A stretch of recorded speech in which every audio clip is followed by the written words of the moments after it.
మీరేమంటారు? నేరుగా నాకు తెలంగాణలో మీటింగ్ పెట్టుకునే అవకాశం లేదా అంటున్నారు.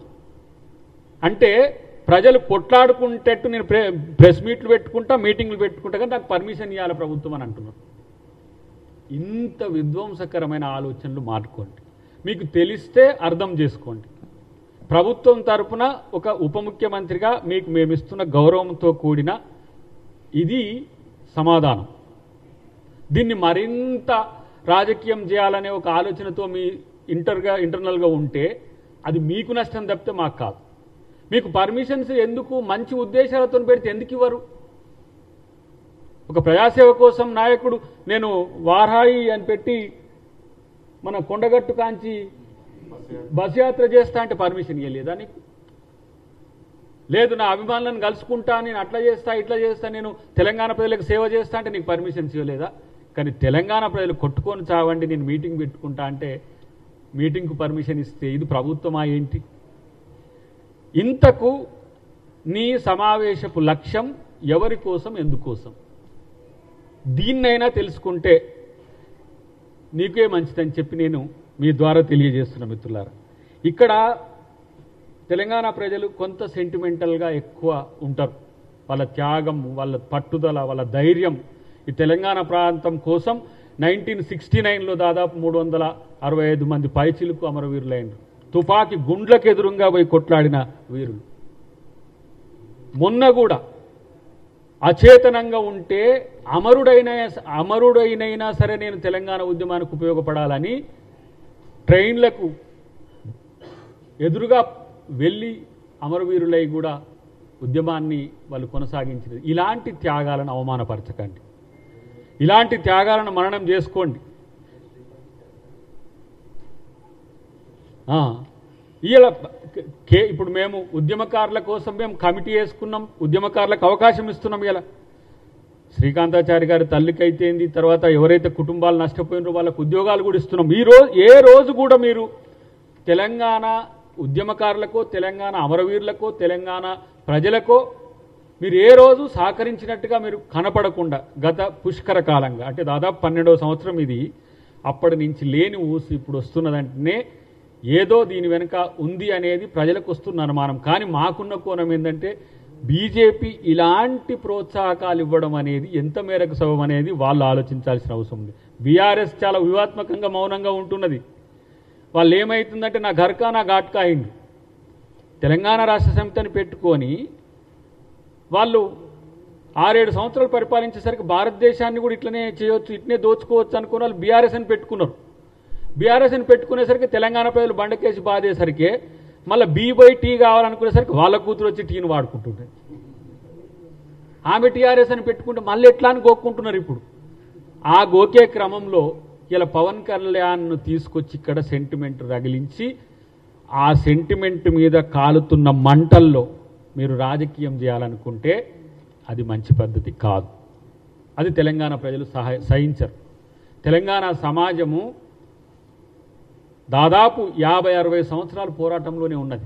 అంతకంటే ముందు నిజాంతో కొట్లాడింది, అంతకంటే ముందు బ్రిటిష్ వాళ్ళతో కొట్లాడింది. ఇంకెన్ని రోజులు తెలంగాణ కొట్లాడాలి? తెలంగాణ అంటే కొట్లాటేనా?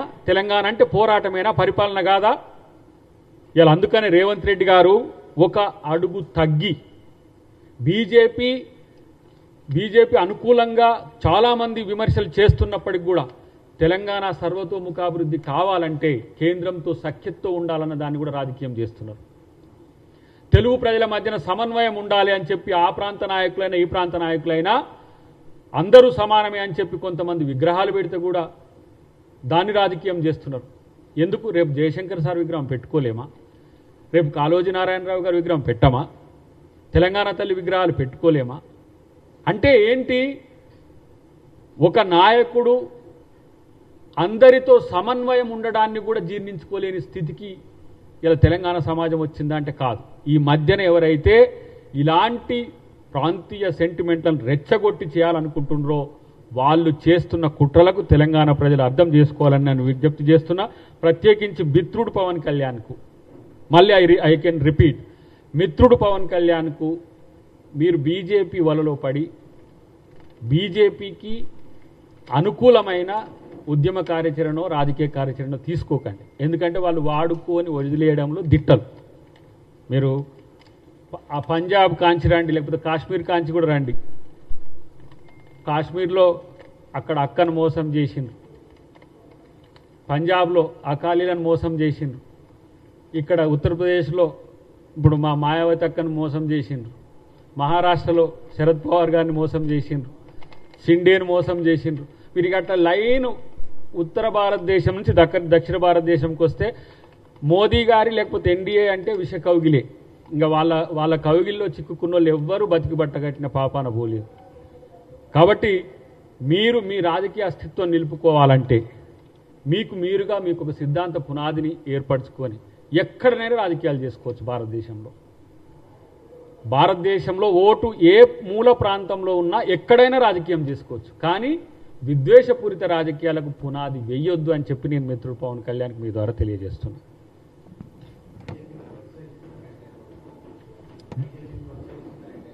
డెఫినెట్గా ఆయన వచ్చి కలిసిపోయినాకనే, మోదీ గారు వచ్చి కలిసిపోయినాకనే ఈ తరహా రాజకీయాలకు వాళ్ళు తెరలేపుతున్నారు. అది కాదని చెప్పి బీజేపీ వాళ్ళని చెప్పమారండి, అది కాదని చెప్పి మోదీ చెప్పగలుగుతాడా? ఒకవేళ అట్లా చేస్తే బీజేపీ సీరియస్గా ఖండించాలి కదా. అంటే తెలంగాణ బీజేపీ నాయకులు తెలంగాణ మీద ఇలాంటి భావదాడి జరుగుతున్న కామ్గా ఉండడాన్ని ఎట్లా అర్థం చేసుకోవాలి? నేను ఆరోపణ అనుకుందాం, ఒక మాట ఆధారాలు లేని ఆరోపణలు అయితే ఆరోపణలకు సమాధానాలు లేవు అనంటే వాళ్ళు దాని మౌనం అర్ధాంగీకారమే కదా. సమాధానం చెప్పాల్సిన అవసరం ఉంది కదా. ఇప్పుడు కేసీఆర్ అంటే చెప్పట్లేడు, పోనీ అటువైపు కేటీఆర్ పొద్దుగాలు లేస్తే మైక్ పట్టుకొని ఉంటాడు కదా, మైకాసురుడే కదా, రోజు పొద్దుగాలు లేస్తే మైకులు ఆయన వాళ్ళ బావ మొత్తం. మరి ఎందుకు వాళ్ళు దీని మీద స్పందిస్తలేరు? వరంగల్ మీటింగ్లో కేసీఆర్ పవన్ కళ్యాణ్ మీద మాటలు ఒక్కసారి చూడండి ఎట్లన్నాడు. ఎవరో సినిమా ఆయనట టాన్ టాన్ టాన్ అని ఏదేదో బండబూతులు తిట్టిండు.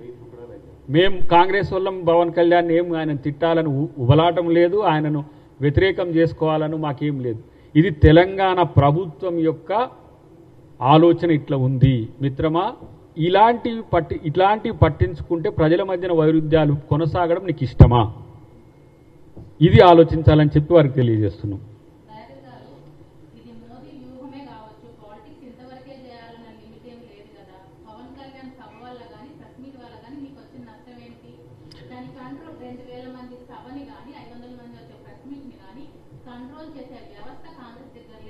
ఒక మాట ఎంత విద్వేషాన్ని రెచ్చగొడుతుందో. ఇన్ని మంచినీళ్ళల్లో ఒక్క విషపు చుక్కేస్తే ఏం జరుగుతుందో అది చెయ్యొద్దనే చెప్తున్నాం.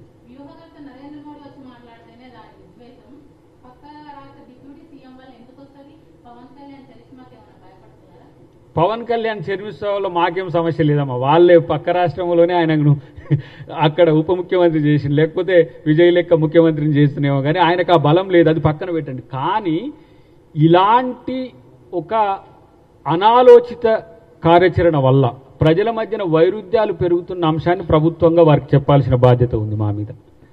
కాబట్టి నేను ఆత్మరక్షణ కోసం నేను దాడి చేస్తా అంటే అర్థం ఉంటుంది, కానీ ఆత్మరక్షణ కాదు ఫలానోని కొడతానికి పోతా అంటే ఎవరైనా నువ్వు కొట్టమని చెప్తారా? ఇది కదా అంతఃసూత్రం తెలుసుకోవాలనేది. ఇంత మర్యాదపూర్వక ప్రెస్ మీట్ ఎందుకు ఉంటుంది వారి పట్ల?